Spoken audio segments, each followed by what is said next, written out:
नमस्कार मित्रों, स्वागत है आपका इस यूट्यूब चैनल पे। चुनाव बाद आएगा एमटीएस के पदों पर भर्ती का विज्ञापन।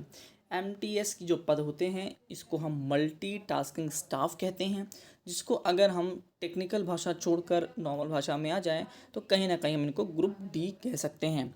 तो एमटीएस की भर्ती है एसएससी की ओर से जारी कैलेंडर के अनुसार इसी महीने आने वाला था विज्ञापन। अब देखिए, एसएससी की जो भर्तियां होती हैं वो जल्दी अटकती नहीं, क्योंकि केंद्र सरकार के द्वारा ये करवाई जाती हैं। ये केंद्र की एक बॉडी होती है, तो जल्दी इसमें पेपर लीक जैसे मामले और फंसने जैसे मामले कम होते हैं। फिर भी खबर क्या है देख लेते हैं। तो मल्टीटास्किंग स्टाफ मतलब एमटीएस के पदों पर भर्ती का विज्ञापन चुनाव बाद आएगा। कर्मचारी चयन आयोग के कैलेंडर के अनुसार इसका विज्ञापन इसी महीने आना था, लेकिन लोकसभा चुनाव के चलते प्रक्रिया कुछ दिन के लिए टाल दी गई है। इस भर्ती के जरिए केंद्र सरकार के विभागों में युवाओं का चयन होगा। एसएससी के कैलेंडर के अनुसार एमटीएस और हवलदार के पदों पर भर्ती का विज्ञापन 7 मई को जारी होना था। यह भर्ती करीब 2000 पदों के लिए संभावित है। पिछले वर्ष इसके जरिए एमटीएस और हवलदार के 1788 पदों पर भी भर्ती हुई थी। वो भर्ती दिसंबर 2023 में पूरी कर दी गई थी। चुनाव के चलते मई में होने वाली जो आपकी जो ये पेपर हैं, जिसमें सीएपीएफ, एसआई और सिलेक्शन पोस्ट की परीक्षा भी टाली जा चुकी है। जून के पहले हफ्ते में होने वाली जेई की परीक्षा भी एक दिन आगे बढ़ा दी गई है। 4 जून को लोकसभा चुनाव का परिणाम आने के बाद परीक्षाएं शुरू होंगी। 5, 6 और 7 जून को जेई की परीक्षा होंगी।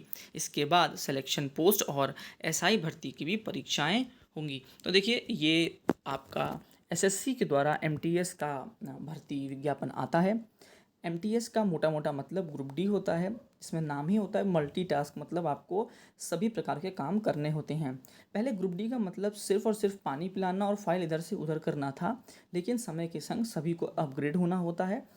तो ग्रुप डी की जो पोस्ट है उसको एमटीएस में कन्वर्ट किया गया, मतलब आपको पानी भी पिलाना है, आपको फाइल्स भी ऊपर नीचे करनी है, ले जानी है, और यदि अगर थोड़ा बहुत काम अगर आपको फाइल्स के संग करना है, चाहे वो लिखने पढ़ने का हो, तभी आजकल सभी जो भी अभ्यर्थी हैं पढ़े लिखे हैं, तो उनसे ये उम्मीद है कि भले ही आप एमटीएस में हैं, लेकिन इसका मतलब ये नहीं कि आप किसी कार्य के नहीं हैं।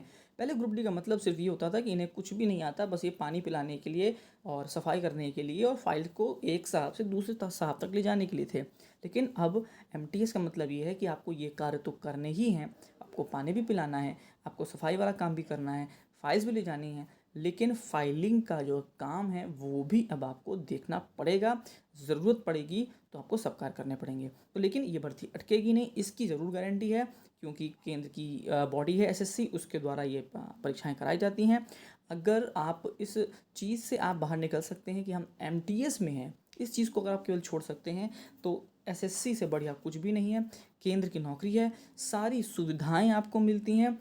स्टेट में आएंगे तो केवल सैलरी होती है, लेकिन आप अगर सेंट्रल की किसी भी बॉडी में जाते हैं तो बहुत बढ़िया सैलरी और बहुत बड़ी सुविधाएं, और कुछ भी कहिए, एक सेंट्रल की नौकरी की बात ही अलग होती है। लेकिन उसके संग एक पॉइंट आता है, और वो पॉइंट आता है ट्रांसफ़र।